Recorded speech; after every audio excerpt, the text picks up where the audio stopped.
મિત્રો, કોઈ ગામમાં એક તૂટેલું ફૂટેલું ઘર હતું. તેના દેખાવ પરથી એવું લાગતું હતું કે છેલ્લા 10થી 15 વર્ષથી તેનું સમારકામ કે પેઇન્ટિંગ પર કરવામાં આવ્યું નથી. એ ઘરની અંદર એક વૃદ્ધ સ્ત્રી રહેતી હતી, જેનું આ દુનિયામાં કોઈ ન હતું, અને પાડોશીઓ તેને ખાવા પીવાની વસ્તુઓ આપતા હતા, જેના કારણે તેમનું જીવન પસાર થઈ રહ્યું હતું. પછી એક દિવસ વહેલી સવારે એ ઘરના દરવાજે એક મોટી ગાડી ઊભી રહે છે.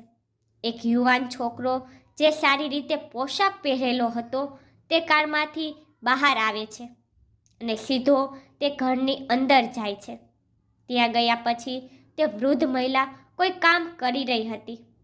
પછી તે જઈને તેના પગ પકડી લે છે અને તે રડવા લાગે છે અને કહે છે કે તમારા કારણે મારું જીવન બદલાઈ ગયું. હવે આ જોઈને તે વૃદ્ધ સ્ત્રી ઘણી મૂંઝવણમાં પડી જાય છે. તે વિચારવા લાગે છે કે આ છોકરો કોણ છે અને મેં તેનું જીવન કેવી રીતે બદલી નાખ્યું. છેવટે તે છોકરો કોણ હતો અને આ વૃદ્ધ સ્ત્રીની વાર્તા શું હતી? આખી વાર્તા જાણવા માટે વિડીયો અંત સુધી જુઓ. મિત્રો, આ વાર્તા છે ઉત્તર પ્રદેશના એક નાનકડા ગામની અંદર દયાવતી નામની એક મહિલા રહે છે. તેના પતિનું નામ લાલસિંહ છે. લાલસિંહ જે મજદૂરી કામ કરે છે અને મજદૂરી કરીને પોતાના પરિવારનું ભરણ પોષણ કરે છે, અને ધીમે ધીમે સમય પસાર થાય છે. તેમના લગ્નને 5 વર્ષ થઈ ગયા હતા, પરંતુ હજુ સુધી તેને કોઈ સંતાન નહોતું. ધીમે ધીમે અને થોડો સમય પસાર થાય છે, અને થોડા સમય પછી તેને ખબર પડે છે કે દયાવંતીને બાળક થવાનું છે અને તે ગર્ભવતી છે. હવે લાલસિંહ આનાથી ખૂબ જ ખુશ હોય છે. તે મનમાં ખૂબ જ ખુશ થાય છે કે હવે આપણે બાળક થશે અને અમારા પરિવારમાં એક સભ્ય વધશે. ધીમે ધીમે સમય વીતતો ગયો અને સમય સાથે બાળકનો જન્મ થાય છે. દયાવતીએ એક છોકરાને જન્મ આપ્યો અને તેનું નામ અરુણ રાખે છે. હવે ઘરની અંદર વધારે એક મહેમાન આવી ગયો હતો, તેથી લાલસિંહ વધુ મહેનત કરતો અને તે જ રીતે પોતાનો સમય પસાર કરતો. ધીરે ધીરે અરુણ મોટો થતો જાય છે, અને જ્યારે તે 5 વર્ષનો થાય છે ત્યારે તેના પિતાનું બીમારીને કારણે અવસાન થયું. હવે તેના પિતાનું અવસાન થયું હોવાથી દયાવતી આનાથી ખૂબ જ પરેશાન થાય છે, અને તે વિચારવા લાગે છે કે હવે મારે શું કરીશ? હવે મારા પતિ પણ નથી રહ્યા, હું આ બાળકને કેવી રીતે ખવડાવીશ? દયાવંતીના માતા પિતા તેને સમજાવે છે કે કાંઈ વાંધો નહીં, જો તારો પતિ મરી ગયો છે તો તું આમ કર, અમે આ બાળકને ઉછેરીશું અને તું ફરીથી લગ્ન કરી લે. જીવન ઘણું લાંબુ છે, આ રીતે વીતશે નહીં. હવે આ સાંભળીને દયાવતીને બહુ ખરાબ લાગે છે. તે કહે છે કે આ મારા પતિની નિશાની છે અને આના પર હું મારા જીવનનો વિતાવીશ, પરંતુ ફરીથી લગ્ન કરીશ નહીં. મિત્રો, આ પછી દયાવતી તે છોકરાને ઉછેરવાનું નક્કી કરે છે અને ત્યાં જ રહીને બાળકની સંભાળ રાખે છે, અને પોતે જ બીજાના ઘરે મજદૂરી કરીને તે બાળકનું ભરણ પોષણ કરતી હતી. ધીમે ધીમે સમય પસાર થાય છે. તે છોકરો પણ ધીમે ધીમે મોટો થવા લાગ્યો, પણ તે તેની માતાનો એક પણ શબ્દ સાંભળતો ન હતો. તેની માતા ગમે તે કરે તે ચૂપચાપ બેસી રહેતો, તેના મનમાં જે આવે તે જ કરતો. ધીરે ધીરે છોકરો 15 વર્ષનો થયો, અને 15 વર્ષનો થતાં જ તે તેના મિત્રોમાં વધુ ભરી ગયો હતો. તેની માતા તેને વારંવાર ઠપકો આપતી. તે કહેતી હતી કે દીકરા, આવા મિત્રો સાથે ન ફર, તારા પિતા નથી, લોકો શું કહેશે? લોકો કહેશે કે તેની માતાએ તેની કાળજી ન લીધી અને તે બગડી ગયો છે. પરંતુ તેનો પુત્ર તેની માતાની કોઈ વાત પર ધ્યાન આપતો નથી. પછી એક દિવસ તે તેના મિત્રો સાથે ક્યાંક ગયો હતો, અને 15 વર્ષની ઉંમરે તે તેના મિત્રો સાથે દારૂ પીને ઘરે પાછો આવે છે. હવે જેવો જ તે ઘરે આવે છે, જ્યારે દયાવંતીજીને આ વાતની જાણ થઈ તો તે તેમને ખૂબ મારે છે. તેને માર્યા પછી તે કહેતી હતી કે તારા જેવું બાળક હોય તેના કરતાં બાળક ન હોય તે સારું છે. કમસે કમ મારે આ દિવસો તો જોવા ન પડત. તેને રાત્રે લાંબા સમય સુધી માર મારે છે. તે પછી છોકરો ગુસ્સે થઈને ઘરની અંદર આમ જ પડી રહે છે. હવે માતા થોડી વાર આમ જ રાહ જુએ છે કે છોકરો પોતે જમવા આવે, પરંતુ તે નથી આવતો. ત્યારે તે તેની પાસે જાય છે અને તેને ખવડાવવા લાગે છે, પરંતુ છોકરો તેની માથાથી નારાજ થઈ ગયો હતો. તે ખાવાની ના પાડે છે. પછી દયાવંતીજી તેને ઠપકો આપે છે અને બળપૂર્વક તેને ખવડાવે છે. હવે તે ખાઈ તો લે છે, પણ તેને હજુ પણ તેની માતા પ્રત્યે ઘણો ગુસ્સો હતો, કારણ કે તે 15 વર્ષનો બાળક હતો અને તેની પાસે સમજ હતી, પણ આટલી સમજ નહોતી કે તેની માતાએ તેની સાથે જે કર્યું છે તે તેના સારા માટે કર્યું છે. આખી રાત છોકરો તેના ખાટલા પર પડીને વિચારતો હતો. પછી રાત્રે તેની માતા ઊંઘી જાય છે અને તેની માતાની ઊંઘતાની સાથે જ તે છોકરો ઊભો થાય છે અને ઘરની અંદરથી એક થેલીમાં કપડાં ભરીને રાતના અંધકારમાં ઘરની બહાર નીકળી જાય છે. અને રાત્રે જ્યારે તે અંધારામાં ઘરની બહાર નીકળ્યો તો તેને કોઈ જોઈ શક્યું નહીં. ધીમે ધીમે તે મેઇન રોડ તરફ ચાલ્યો જાય છે. મેઇન રોડ તેના ગામથી લગભગ 3 કિલોમીટર દૂર હતો. તેથી તેને 3 કિલોમીટરની મુસાફરી કરવામાં સવાર પડી ગઈ હતી. કોઈક રીતે મેઇન રોડ પરથી લિફ્ટ લઈને બધાને પોતાની મજબૂરીનો જણાવીને તે એક મોટા શહેરમાં પહોંચે છે. હવે તે એક મોટા શહેરમાં પહોંચી ગયો હતો, પરંતુ તેને આટલી મોટી ભીડ પહેલી વાર જોઈ હતી. તેથી તે ભીડ જોઈને આશ્ચર્યચકિત થઈ જાય છે અને અહીં તહીં લોકોને જોવા લાગે છે. તે જુએ છે કે આ દુનિયા ચાલી રહી છે ને દુનિયા કોઈના કારણે અટકવાતી નથી. બધા પોતપોતાના કામમાં વ્યસ્ત હતા. કોઈ ઓલું કામ કરી રહ્યું હતું તો કોઈ બીજું કામ કરી રહ્યું હતું. હવે જ્યારે તેને ભૂખ લાગે છે ત્યારે તે એક હોટલ તરફ જાય છે. હવે હોટલમાં ગયા પછી તે હોટેલના સ્ટાફ સાથે વાત કરે છે અને કહે છે કે મારું કોઈ નથી અને હું ઈચ્છું છું કે તમે મને ખાવાનું આપો, બદલામાં હું તમારું કામ કરીશ. હવે જે હોટેલનો મેનેજર હતો તે પહેલાં તો તે છોકરાને ના પાડે છે ને કહે છે કે અમે બાળકોને નોકરીએ રાખતા નથી, પરંતુ પછી તે વધુ વિનંતી કરે છે ને કહે છે કે હું ભૂખ્યો છું, તમે મને ખાવા માટે આપજો અને બદલામાં હું તમારા માટે કામ કરીશ. હવે મેનેજર વિચારવા લાગે છે કે તે ઠીક છે, કંઈક ચોક્કસપણે કામ કરશે. તે પછી મેનેજર તેને ખાવાનું આપે છે અને કહે છે કે તારે આ હોટલની અંદર વાસણો સાફ કરવા પડશે. હવે તે ખોરાક ખાય છે.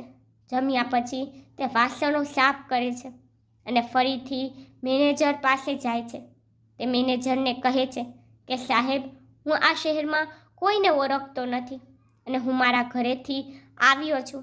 અહીં કંઈ કરવા માટે કે મારી પાસે રહેવા માટે છત છે અને ન તો ખાવાનું.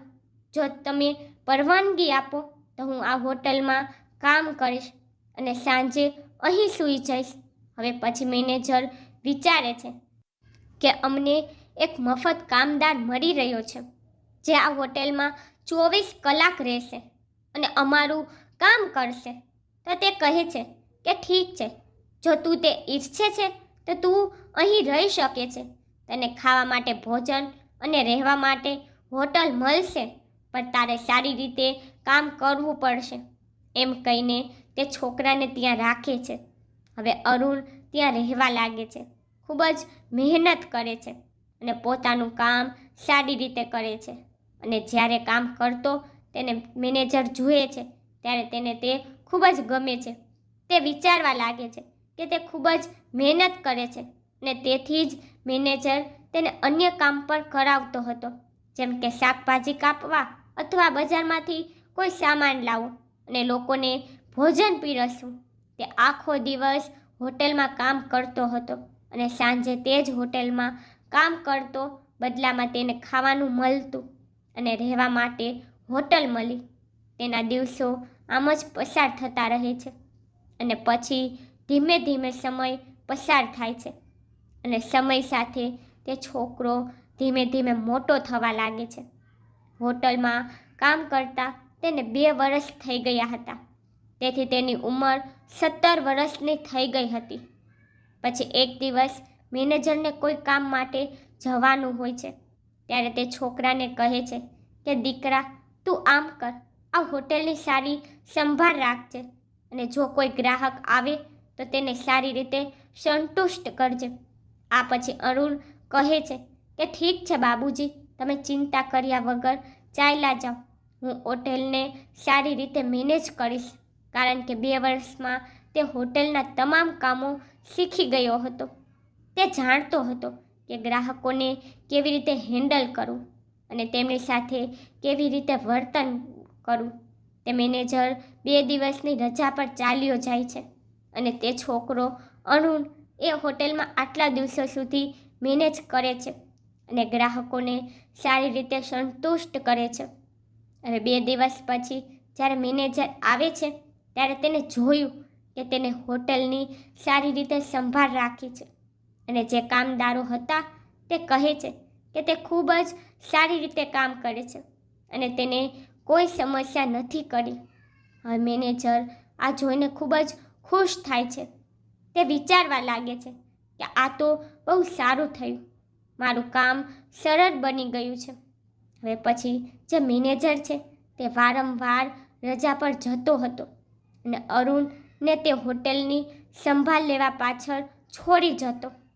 અરુણ જે હોટલને સંભાળવા સહિત તમામ કામમાં રસ દેખાડે છે અને ખૂબ જ મહેનત અને ઈમાનદારીથી તમામ કામ કરે છે. હવે આમ જ આ કરતી વખતે એક દિવસ મેનેજર રજા પર ગયો હતો અને તે જ સમયે હોટલનો માલિક હોટેલ જોવા માટે આવે છે. હવે જેવો જ હોટેલનો માલિક હોટેલની અંદર આવે છે અને તે જુએ છે કે મેનેજરની જગ્યાએ બીજો છોકરો કામ કરી રહ્યો છે અને તે ગ્રાહકો સાથે ખૂબ સારી રીતે વાત કરી રહ્યો છે. અને જ્યારે માલિક હોટેલની અંદર આવ્યો હતો ત્યારે છોકરો તેની સાથે ખૂબ સારી રીતે વર્તે છે અને પૂછે છે કે સાહેબ, તમે શું ખાવા માંગો છો? તે પછી માલિક એક ટેબલ પર બેસે છે અને તેને ખાવા માટે ઓર્ડર કરે છે. હોટેલ માલિક એક ટેબલ પર બેઠો હતો અને તેના ભોજનની રાહ જોઈ રહ્યો હતો. પછી અરુણ તેમના માટે ખાવાનું લાવે છે અને જેવો જ તે ખાવાનું લાવે છે ત્યારે હોટેલ માલિક તેના ભોજનને ખરાબ કહે છે. ત્યારે આખો સ્ટાફ ત્યાં એકઠો થઈ જાય છે ને જે અરુણ હતો તે પરિસ્થિતિને સારી રીતે શોધવાનો પ્રયત્ન કરે છે. હવે આ બધી બાબતો જોયા પછી સ્ટાફ ત્યાં આવતાની સાથે જ કેટલાક સ્ટાફ જેઓ જૂના કામદારો હતા તે ઓળખી જાય છે કે તે હોટેલનો માલિક છે અને તરત જ તેને નમસ્કાર કરવા લાગે છે. અને જેવો જ તેને નમસ્કાર કરે છે ત્યારે અરુણને જોઈને થોડો આશ્ચર્ય થાય છે ને તે એક વ્યક્તિને પૂછે છે કે તે કોણ છે? તો તે કહે છે કે તે હોટેલના માલિક છે અને તે દરરોજ અહીં આવતા નથી. હવે આ સાંભળીને અરુણ અચાનક ચૂપ થઈ જાય છે. ત્યારે હોટેલનો માલિક તેની પીઠ થપથપાવે છે અને કહે છે કે શાબાશ દીકરા, તે જે પણ કર્યું તે ખૂબ જ સારું કર્યું છે.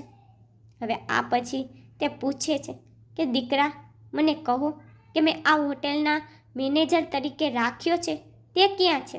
તો તમામ સ્ટાફ તેને કહે છે કે તે રજા પર જાય છે ને ઘણી વખત જ્યારે તે રજા પર જાય છે ત્યારે તે તેને છોડીને જાય છે. આ છોકરો આપણી હોટેલમાં જ રહે છે. એ પછી હોટેલનો માલિકે અરુણનું કામ પણ જોઈ લીધું હતું અને તે છોકરાની લાચારી પર સમજી ગયો કે તેની પાસે રહેવા માટે ઘર નથી ને તે ખૂબ જ પ્રામાણિકતાથી કામ કરે છે. હવે જે હોટેલનો માલિક હોય છે તે મેનેજરને ફોન કરે છે અને તેને કહે છે કે આજ પછી તારે મારી હોટેલમાં આવવાની જરૂર નથી. ને બીજો મેનેજર રાખી લીધો છે. હવે પછી હોટેલ માલિક તેને હોટેલનો મેનેજર બનાવે છે અને કહે છે કે દીકરા, મહેનતથી કામ કર ને આ પછી તારા માટે ઘણું બધું છે. હવે હોટેલનો માલિક તેને મેનેજર બનાવીને ત્યાંથી ચાલ્યો જાય છે. એ હોટેલના માલિક પાસે ઘણી હોટેલો હતી અને બધી હોટેલોમાં અરુણ જે હોટેલનો મેનેજર હતો તે ઘણી આગળ વધતી હતી. ઘણા બધા ગ્રાહકો ત્યાં આવતા હતા ને તેમનું વેચાણ દિવસે ને દિવસે વધવા લાગ્યું હતું. હવે આ જોઈને હોટેલનો માલિક એકદમ આશ્ચર્યચકિત થઈ જાય છે અને વિચારવા લાગે છે કે આ છોકરો બહુ વધુ મહેનતુ છે, તેથી જ મારી હોટેલમાં આટલું સારું વેચાણ છે અને ઘણા બધા ગ્રાહકો આ હોટેલમાં આવે છે. આ પછી હોટેલ માલિક એક દિવસ અરુણને તેના ઘરે બોલાવે છે અને તેને કહેવા પર અરુણ તેના ઘરે જાય છે. હોટેલ માલિકનું ઘર ખૂબ જ મોટું હતું, અનેક વાહનો હતા તેમની પાસે અને બંને તે ઘરમાં પતિ પત્ની રહેતા હતા. હવે અરુણ ઘરની અંદર જતાની સાથે જ હોટેલ માલિક તેને બોલાવે છે અને તેઓ જમતા હતા. ત્યારે હોટેલ માલિકે અરુણને પણ ડાઇનિંગ ટેબલ પર બેસાડે છે. બેઠા પછી તેની સાથે વાત કરે છે. તે કહે છે કે દીકરા, તું જે હોટેલ ચલાવે છે તેનું વેચાણ ઘણું વધી ગયું છે અને મારા ઘણા હોટેલ છે. હું ઈચ્છું છું કે બધી હોટલો આ રીતે સખત મહેનત કરે અને તેને સારી રીતે ચલાવ. હવે અરુણ જ્યારે તે આ સાંભળે છે ત્યારે તે ખૂબ જ ખુશ થઈ જાય છે. તેના બોસના વખાણ સાંભળીને તે બોલે છે કે ઠીક છે માલિક, તમે જે કહો તેમ થશે. અને તે પછી અરુણ તેની બધી હોટેલો સારી રીતે સંભાળ રાખતો અને તે આખી હોટેલની દેખરેખ પોતે જ કરતો. હવે હોટેલની અંદર કોઈ નવા સ્ટાફની ભરતી કરવી હોય કે કોઈ પ્રકારનો ફેરફાર કરવાનો હોય, આ બધું અરુણ જ જોતો હતો. ધીમે ધીમે સમય વીતતો ગયો અને સમય સાથે અરુણ 22 વર્ષનો થયો. હવે તે 22 વર્ષનો હતો. ઘણીવાર તે માલિકના ઘરે પર જતો, કારણ કે તેને એકાઉન્ટ્સ અને જે પણ પૈસા હોટેલ દ્વારા ઉપયોગમાં લેવાતા હતા, માલિકને તેનો સંપૂર્ણ હિસાબ સમજાવવા તે ઘરે જતો. નિયમિતપણે તેના માલિક અને તેની માલકીન તેને ખૂબ પ્રેમ કરે છે અને તેની સંભાળ ખૂબ સારી રીતે રાખે છે, કારણ કે અરુણ ખૂબ જ મહેનતુ હતો અને તેને ખૂબ જ માન આપતો હતો.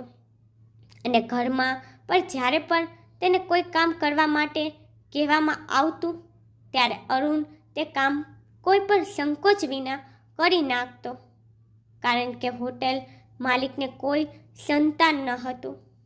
તેથી અરુણ તેના ઘરના કામો પણ કરી દેતો. સમય આમ જ પસાર થતો રહે છે. અહીં હોટેલ માલિક અને તેની પત્ની એકબીજા સાથે વાત કરે છે કે છોકરો ઘણો સારો છે, આશાસ્પદ છે, આપણે તેને કેમ ગોદ ન લઈએ. પરંતુ હોટેલ માલિક કહે છે કે ના, હજુ સમય નથી. સમય આવશે ત્યારે હું તેને અપનાવી લઈશ. તે પછી ધીમે ધીમે થોડો વધુ સમય પસાર થાય છે અને થોડા સમય પછી હોટેલ માલિકની પત્નીનું અવસાન થાય છે. હવે હોટેલ માલિકની પત્નીનું મૃત્યુ થતાં જ હોટેલ માલિક આ કારણે ખૂબ જ ભાંગી પડે છે અને આ દુઃખના કારણે તે બીમાર રહેવા લાગે છે અને અરુણને કહે છે કે દીકરા, તું એમ કર, હોટેલમાં ના રહે, હવે તું અહીં મારા ઘરે આવીને રહે, કારણ કે હું એકલો પડી ગયો છું, મારે કોઈ સંતાન નથી ને તું મારી સાથે રહીશ તો મને થોડું સારું લાગશે. આ સાંભળીને અરુણ પણ હોટેલના માલિક સાથે સંમત થઈ જાય છે અને ત્યાં તેના ઘરે જ રહે છે. સવારે સવારે તે પોતાના કામ પર ચાલ્યો જતો અને દિવસભર આખી હોટેલની સંભાળ રાખતો હતો અને સાંજે હોટેલ માલિક પાસે પાછો આવી જતો. પરંતુ હોટલ માલિકની તબિયત દિવસે ને દિવસે બગડતી જાય છે અને તે બીમાર પડવા લાગી છે, કારણ કે તે તેની પત્નીના મૃત્યુથી ખૂબ જ દુઃખી હતા અને આ દુઃખને કારણે તે ભાંગી પડે છે. હવે મિત્રો, આ પછી જે અરુણ છે તે હોટેલ માલિક ખૂબ જ કાળજી રાખે છે. સાંજે જ્યારે સૂવાનો સમય થતો ત્યારે તે તેમના પગ દબાવતો અને તેમની સારી સંભાળ રાખતો. હવે એક દિવસ સાંજે અરુણ તેના હોટેલ માલિકના પગ આ રીતે દબાવી રહ્યો હતો. પછી હોટેલ માલિક તેને તેના વિશે પૂછવા લાગે છે. કહે છે કે દીકરા, તું આટલા દિવસોથી અમારી સાથે કામ કરે છે. મેં તારા વિશે ક્યારેય જાણવાનો પ્રયત્ન કર્યો નથી. હું જાણવા માંગુ છું કે તું ક્યાંથી છો અને તું ક્યાંથી આવ્યો છો અને તું અહીં શું કરી રહ્યો છો. તે પછી અરુણ તેની આખી વાત હોટેલના માલિકને સંભળાવે છે. તે કહે છે કે જ્યારે હું 5 વર્ષનો હતો ત્યારે મારા પિતાનું અવસાન થયું હતું. તે પછી મારી માતાએ મને ઉછેર્યો, પરંતુ હું તેનો ઉછેર ક્યારેય સમજી શક્યો નહીં અને હું મારા મિત્રો સાથે ફરવા લાગ્યો. 15 વર્ષની ઉંમરે હું એક દિવસ દારૂ પીને ઘરે આવ્યો અને તે પછી મારી માતાએ મને ખૂબ માર્યો અને આ કારણોસર હું મારું ઘર છોડીને સીધો આ શહેરમાં આવ્યો, લોકો પાસેથી લિફ્ટ લઈને, અને તે પછી હું તમારી જગ્યાએથી જ કામ કરું છું. હવે આ સાંભળતી વખતે અરુણે પણ તેની માતા યાદ આવે છે અને તેની આંખમાં આંસુ આવી જાય છે. અહીં હોટેલ માલિક તેની આખી વાત સાંભળતા જ કે તેના પિતાનું બાળપણમાં અવસાન થયું હતું ને પછી તેની માતાએ તેને ઉછેર્યો હતો, પરંતુ તે તેની માતાને છોડીને પણ અહીં આવી ગયો છે. ત્યાર પછી તેનો માલિક હતો તેની આંખમાં પણ આંસુ આવી જાય છે. તે સંપૂર્ણપણે ભાવુક થઈ જાય છે અને અરુણને કહે છે કે શું તે ક્યારેય તારી માતાના સમાચાર મેળવવાનો પ્રયાસ કર્યો નથી. ત્યારે અરુણ કહે છે કે ના માલિક, તે દિવસ પછી મેં ન તો મારા ગામ જવાનો પ્રયાસ કર્યો અને ન તો ક્યારે મારી માતા વિશે જાણવાની કોશિશ કરી કે તે ક્યાં છે અને તે કઈ સ્થિતિમાં છે.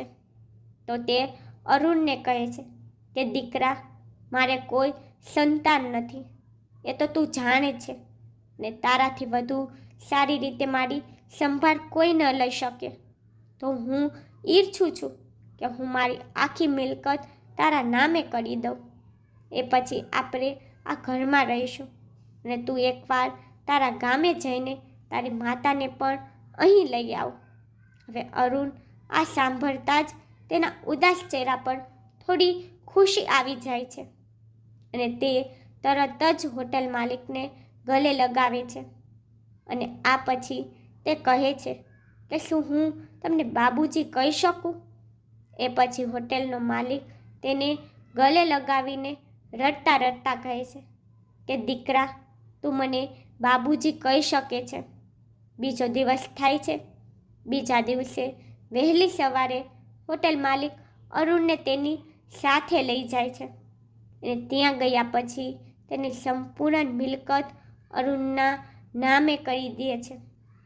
તે પછી અરુણ અને હોટેલ માલિક ઘરે આવે છે, પણ ઘરે પાછા ફરતા જ હોટેલ માલિક અરુણને કહે છે કે દીકરા, મારી તબિયત ખરાબ છે, પણ તું આમાંથી કોઈ પણ ગાડી લઈ જા અને તારી માતાને તારા સાથે અહીં લઈ આવ. તે પછી અરુણ સારી રીતે તૈયાર થાય છે અને ડ્રાઈવર સાથે કાર લઈ જાય છે અને સીધો પોતાના ગામ તરફ જાય છે. 8-10 કલાકની મુસાફરી કરીને તે પોતાના ગામ પહોંચે છે. જેવો તે ત્યાં જઈને તેના ઘરની સામે ઊભો રહે છે ત્યારે તેને તેના બાળપણની ઘણી યાદો યાદ આવે છે. જ્યારે તે બાળપણમાં તે ઘરમાં રમતો હતો અને તેની માતા તેને મારતી હતી તો ક્યારેક પ્રેમ કરતી હતી. ને આ બધું વિશે વિચાર્યા પછી તેની આંખોમાંથી આંસુ વહેવા લાગે છે. જેવો જ તે કારમાંથી બહાર નીકળે છે તો ગામના લોકો જોવા લાગે છે કે આટલી મોટી કારમાં કોણ આવ્યું છે. ખૂબ સારી રીતે પોશાક પહેર્યો છે, આટલા સારા સૂટ બૂટ છે અને આટલી મોટી કાર છે. તે પછી તે છોકરો સીધો તેના ઘરે જાય છે. ઘરની હાલત ખૂબ જ ખરાબ હતી. એક નાનકડો રૂમ હતો ને એ રૂમની દિવાલોની ઈંટ બહાર નીકળી ગઈ હતી. ઘર ખૂબ જ દયનીય હાલતમાં હતું.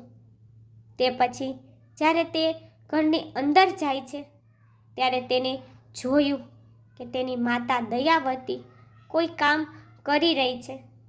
તે જાય છે અને તરત જ તેની માતાના પગ પકડી લે છે અને કહે છે કે જો તમે મારી સાથે આવું ન કર્યું હોત તો હું આ પદ પર ન હોત. હવે આ જોયા પછી દયાવંતીને અચાનક આશ્ચર્ય થાય છે કે આ છોકરો કોણ છે, આવા સરસ કપડાં પહેર્યા છે અને તે મારા પગને કેમ પકડી રહ્યો છે.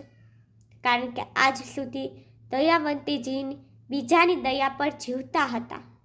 પડોશીઓ તેમને ખાવાનું આપતા હતા, તે ખાઈને જ તે જીવતી હતી અને કેટલીક વાર તે થોડું કામ મેળવીને પૈસા કમાઈ લેતી ને તે તેની બીમારીની સારવાર કરાવતી હતી અને આ રીતે તે પોતાનું જીવન જીવતી હતી.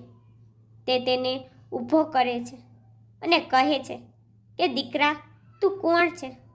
પછી તે અચાનક તેની માતાને ગલે લાગી જાય છે અને કહે છે કે માં, હું તમારો અરુણ છું, જે 10 વર્ષ પહેલાં અહીંથી ચાલ્યો ગયો હતો.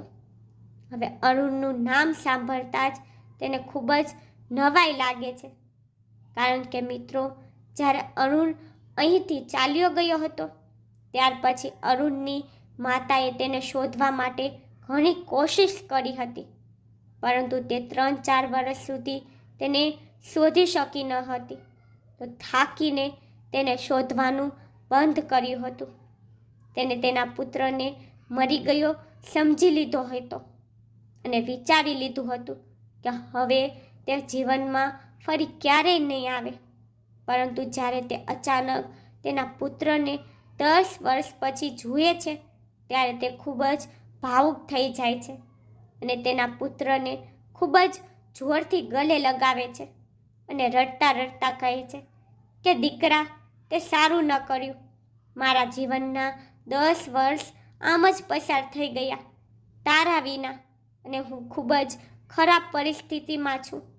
જેવો તે છોકરો ઘરની અંદર ગયો હતો કે તરત જ આજુબાજુના લોકો, જેઓ તે વૃદ્ધ મહિલાની મદદ કરતા હતા, તેઓ પણ તે ઘરની અંદર ભેગા થઈ જાય છે અને જેમ જ તેમને ખબર પડે છે કે આ એ જ દીકરો છે જે તેને 10 વર્ષ પહેલાં છોડીને ચાલ્યો ગયો હતો, તે લોકોના ચહેરા પર ચમક આવી જાય છે અને તેઓ વિચારવા લાગે છે કે ચાલો, સારું થયું, આ બિચારી વૃદ્ધ સ્ત્રી માટે તેનો વૃદ્ધાવસ્થાનો સહારો આવી ગયો.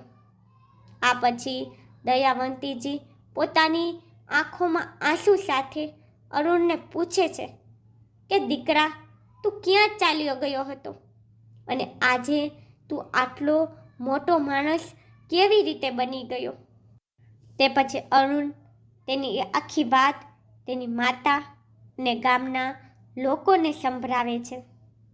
ગામ લોકો એ વાર્તા સાંભળતાની સાથે જ બધાની આંખોમાં આંસુ આવી જાય છે અને તેમના ચહેરા અલગ રીતે ચમકી ઉઠે છે. જ્યારે તેની માતા પણ આ સાંભળે છે ત્યારે તેની પણ આંખોમાં આંસુ આવી જાય છે કે મારા પુત્રને કેવા કેવા દિવસો જોવા પડ્યા હશે અને આ દિવસો જોયા પછી આજે મારો દીકરો ઘણો સફળ થયો છે. આ પછી અરુણ તેની માતાને કહે છે કે માં, ચાલ મારી સાથે, મારે તને કોઈને મળાવવું છે. પછી તેની માં કહે છે કે દીકરા, હું ક્યાં જઈશ? મારી વૃદ્ધાવસ્થામાં મને અહીં રહેવા દો. આ ગામ મારા માટે સારું છે. જ્યારે તું ન હતો ત્યારે આ લોકોએ મને ટેકો આપ્યો હતો અને હું અહીંથી જવા માંગતી નથી. તે પછી અરુણે તેની માતાને આગ્રહ કરે છે અને કહે છે કે તમારે મારા માલિક સાથે મળવું પડશે અને માલિક તમને મળવા માંગે છે. તેને મને સ્પષ્ટ કહ્યું છે કે તમારી માતાને તારા સાથે લઈ આવજે. જે બાદ અરુણની માતા તેની સાથે જવા તૈયાર થઈ જાય છે અને આખું ગામના લોકો તે વૃદ્ધ સ્ત્રીને ત્યાંથી વિદા કરે છે. તેના પુત્ર સાથે તેમને કારમાં બેસાડે છે અને અરુણ તેની માતા સાથે તેના માલિકના ઘરે પહોંચે છે. જ્યારે અરુણનો માલિક તેની માતાને મળે છે તે તેના પગને સ્પર્શ કરે છે અને કહે છે કે તમે દેવી છો જેને આવા પુત્રને જન્મ આપ્યો છે. જ્યારે અરુણની માતા આ સાંભળે છે ત્યારે તેની આંખોમાં આંસુ આવી જાય છે. તો મિત્રો, આ પછી અરુણની માતા અને તેના માલિક એક જ ઘરની અંદર રહે છે. અરુણની માતા ક્યારેક ગામડે આવે છે, પણ સારી રીતે કારમાં બેસીને, સારા કપડાં પહેરીને અને કલાકો સુધી એ બધા લોકો સાથે વાત કરીને ત્યાંથી જાય છે જેમને તેને ટેકો આપ્યો હતો. અહીં અરુણ પણ ક્યારેક તેના ગામ આવે છે ને તે બધા સાથે સારી રીતે વાત કરે છે અને તેઓનો ઉપકાર જીવનભર ભૂલતો નથી. તો મિત્રો, આ હતી વાર્તા એક છોકરાની, જ્યાં તેની માતાએ તેને માર્યો અને આ મારને કારણે તે ઘરથી ભાગી ગયો અને એક મોટો માણસ બની ગયો. તમે શું કહેવા માંગો છો આ વાર્તા વિશે? તમારો જે પણ અભિપ્રાય છે કોમેન્ટમાં જણાવવા વિનંતી. મિત્રો, તમને મારી સ્ટોરી પસંદ આવે છે તો લાઇક, શેર, સબસ્ક્રાઈબ કરી નાખજો. તમને મારી સ્ટોરી કેવી લાગી મને કોમેન્ટમાં જરૂરથી કહેજો.